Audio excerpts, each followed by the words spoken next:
মুখ্যমন্ত্ৰী নিৰ্বাচনী প্ৰচাৰত অসমৰ বাহিৰত আছে 3টা বছৰ সম্পূৰ্ণ হৈছে মুখ্যমন্ত্ৰী ডক্টৰ হিমন্ত বিশ্ব শৰ্মা নেতৃত্বাধীন আমাৰ চৰকাৰখনৰ মিত্ৰজোঁট চৰকাৰখনৰ 3টা বছৰ কৰ্মতৎপৰতাৰ বছৰ আৰু সফলতাৰ আচলতে 3টা বছৰ মাননীয় মুখ্যমন্ত্ৰী ডক্টৰ হিমন্ত বিশ্ব শৰ্মা ডাঙৰীয়াৰ নেতৃত্বাধীন আমাৰ চৰকাৰখনে যোৱা 3টা বছৰত ৰাজ্যখনৰ দ্ৰুত উন্নয়ন আৰু বিকাশৰ বাবে বহুতখিনি কাম কৰিছে আৰু ৰাইজেও সেইখিনি দেখিছে আৰু সেইকাৰণে হয়তো আমাৰ ৰাজ্যখনত আমি গত সংসদীয় নিৰ্বাচনত যথেষ্টখিনি সকলো শ্ৰেণীৰ জনসাধাৰণৰ সমৰ্থন লাভ কৰিবলৈ সক্ষম হৈছোঁ আৰু আটাইতকৈ ডাঙৰ কথা আমাৰ চৰকাৰখনে সৰ্বস্তৰৰ সকলো শ্ৰেণীৰ জনসাধাৰণৰ উপকাৰ কৰিছে ৰাইজ উপকৃত হৈছে ৰাজ্যখনলৈ শান্তি ঘূৰি আহিছে সুস্থিৰতা ঘূৰি আহিছে আৰু সমৃদ্ধিৰ বাটেৰে আগবাঢ়ি গৈছে মুখ্যমন্ত্ৰী ডাঙৰীয়াৰ সপোন যে আমাৰ ৰাজ্যখন দেশৰ অগ্ৰণী 5খন ৰাজ্যৰ তালিকাত অন্তৰ্ভুক্ত কৰিব লাগে আৰু সেই দিশেৰে আমি আগবাঢ়িছোঁ আৰু আমাৰ হাতত 2টা বছৰ আছে এই 2টা বছৰ আমি অকণো সময় অপব্যয় নকৰাকৈ আমি কাম কৰিম এই চেগতে মাননীয় মুখ্যমন্ত্ৰী ডাঙৰীয়াক তেখেতৰ সবল আৰু সফল নেতৃত্বৰ বাবে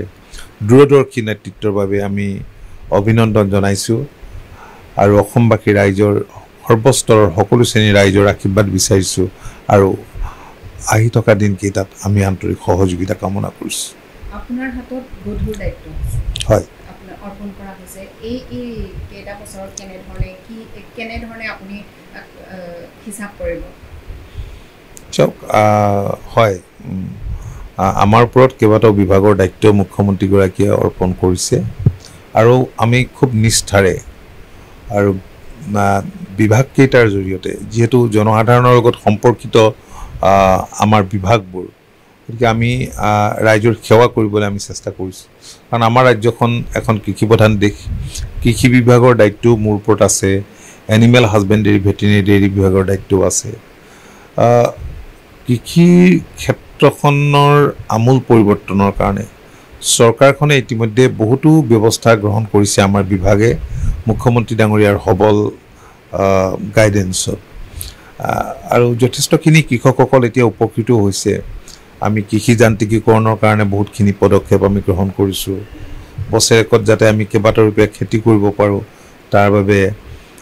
সাৰ বীজ আৰু কৃষি যন্ত্ৰপাতি যোগানকে ধৰি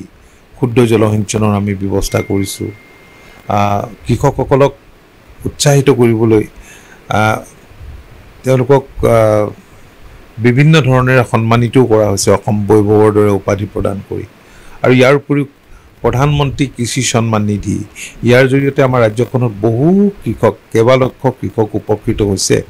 আৰু শেহতীয়া আমাৰ 16তম যিটো ইনষ্টলমেণ্ট আমাৰ কৃষকসকলে পাইছে তাত 500 কোটি টকাতকৈ অধিক টকা কৃষকৰ একাউণ্টছত সোমাইছে আৰু ইয়াৰ উপৰিও 2023-24 বৰ্ষত আমাৰ উৎপাদিত ফচল 4000 কোটি টকাৰ ফচল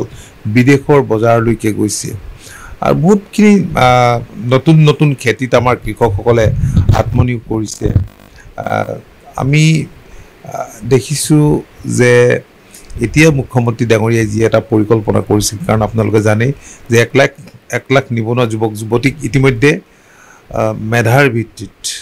কোনো ধৰণৰ ঘোষগাছৰ কথা নাই দুৰ্নীতিৰ কথা নাই তেখেতসকলক নিযুক্তি দিছে তেওঁলোকক আৰু ইয়াৰ উপৰিও আৰু 50,000 এতিয়া নিযুক্তি দিব আৰু অন্য হাতে 2 লাখ নিবনুৱা যুৱক যুৱতী নিজৰ ভৰিৰ ওপৰত থিয় দিবৰ কাৰণে ব্যৱস্থা কৰিছে যাতে ফাইনেন্সিয়েল ছাপোৰ্ট বেংক লিংকেজ গভৰ্ণমেণ্টৰ তৰফৰ পৰা ছাপোৰ্ট ঠিক তেনেকৈ স্কিল ডেভেলপমেণ্টৰ কাৰণে তেওঁলোকক যিবিলাক কামত তেওঁলোক নিয়োজিত হ'ব সেইবিলাক কামৰ বাবে যাৱতীয় প্ৰশিক্ষণ এনেধৰণৰ পৰিকল্পনা চৰকাৰৰ হাতত আছে মই ভাবোঁ যে এইখিনি যদি সঠিকভাৱে কৰিব পৰা যায় তেতিয়াহ'লে আমাৰ বহু নিবনুৱা যুৱক যুৱতী স্বনিৰ্ভৰশীল হ'ব আৰু কৃষি আৰু আনুষংগিক খণ্ডৰ লগত এই নিবনুৱা যুৱক যুৱতীসকল জড়িত হ'লে বিশেষকৈ গ্ৰাম্য অৰ্থনীতিৰ বুনিয়াদ শক্তিশালী হ'ব আৰু ৰাজ্যখনৰ GDPও স্বাভাৱিকতে বাঢ়িব সময়তে নেমু জাতীয় ফল হিচাপে ঘোষণা কৰা হৈছে এইটো এটা মই ভাবোঁ যে আমাৰ চৰকাৰখনৰ এটা অতি ডাঙৰ পদক্ষেপ মুখ্যমন্ত্ৰীৰ তৎপৰতাতে এয়া সম্ভৱ হৈছে তাৰ পিছতেই জাতীয় ফল হিচাপে ঘোষণা কৰাৰ পিছতেই দেখা গ'ল ইয়াৰ ডিমাণ্ড ইয়াৰ চাহিদা বাহিৰতো বহুত বাঢ়ি গৈছে গতিকে আমাৰ যিসকল নেমু খেতিয়ক আছে সেইসকল বিশেষভাৱে উপকৃত হ'ব আৰু বহুত খেতিয়ক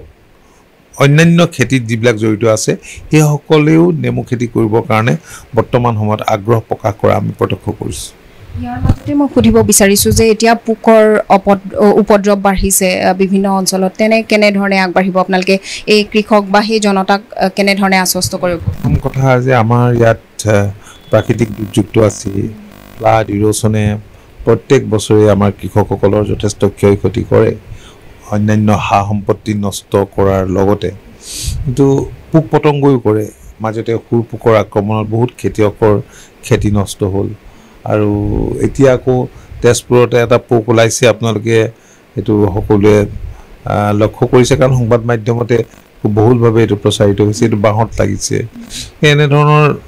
পোক পতংগৰ আক্ৰমণৰ পৰা ৰক্ষা কৰিবৰ কাৰণে যাৱতীয় ব্যৱস্থা বিভাগেও গ্ৰহণ কৰিছে যাতে তাৰ কাৰণে যিখিনি কৰিবলগীয়া কিছুমান পোক পতংগ নিয়ন্ত্ৰণ কৰিবৰ কাৰণে লাইট ট্ৰেপ তেনেকুৱা ধৰণৰ আছে আৰু কিছুমান ঔষধ ব্যৱহাৰ কৰিও কীটনাশক ঔষধ ব্যৱহাৰ কৰি পোক পতংগক